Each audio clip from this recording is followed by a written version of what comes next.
ako po ay dating unbeliever. Dati po ako po yung taong laging nag-worry sa buhay ko. Yung lagi ko pong iniisip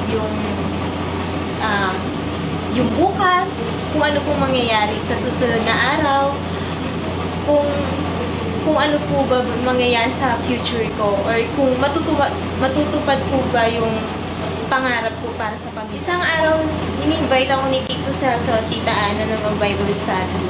Hanggang sa in-invite ako mag-church.